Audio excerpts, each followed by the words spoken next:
ప్రియాతి ప్రియమైన స్నేహితురాలికి నీ చిన్ననాటి స్నేహితురాలు రాయినది ఏమనగా, నేను ఇక్కడ క్షేమంగా ఉన్నాను, మీరు అక్కడ క్షేమంగానే ఉన్నారని భావిస్తున్నాను. దసరా సెలవులప్పుడే కలవలేకపోయా.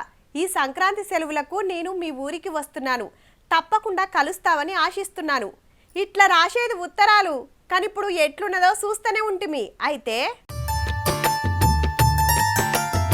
స్టూడెంట్లు పేపర్లు బొయ్యిలు సీరియస్ గా మారేస్తుర్రు కదా అని లైబ్రరీ అనుకునేరు. పోస్ట్ ఆఫీసు అట్టుట్టిది కాదు, ఈ తరానికి తగ్గట్టు నడిచే జెన్జెట్ పోస్ట్ ఆఫీసు అంటే ఏందంటే మా పోస్ట్ ఆఫీస్ సేవలను విద్యార్థులకు వివరించేందుకోసమే ఈ రకంగా ఆధునీకరించాము. టెక్నాలజీ కాలంలో పోస్ట్ ఆఫీసుల గురించి స్టూడెంట్లకు ఎరక చేయాలని వరంగల్ నిట్ల పెట్టిన పోస్ట్ ఆఫీస్ ను గింత ముద్దుగా సింగారిచ్చిండ్రు.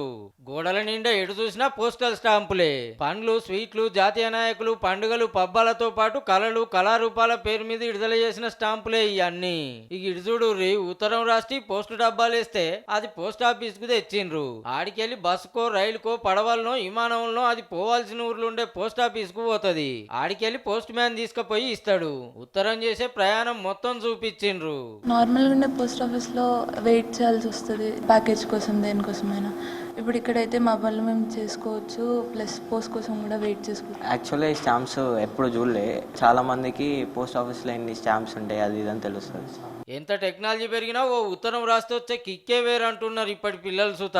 ఎవరికన్నా మన దగ్గర వాళ్ళకి పంపాలనుకో పోస్ట్ లో వాళ్ళకి పంపితే వాళ్ళు చాలా హ్యాపీగా ఫీల్ అవుతారు. మనం వాట్సాప్ మెసేజ్ అవి కూడా పెట్టొచ్చు, బట్ ఇలా పంపితే వాళ్ళు ఎంతో ఆనందంగా ఫీల్ అవ్వచ్చు. స్టూడెంట్లకు స్పీడ్ పోస్ట్ అయినా ఏదన్నా కొలువుకు దరఖాస్తు పెట్టుకోవాలన్నా 100 డిస్కౌంట్ సుతున్నదుల్లో.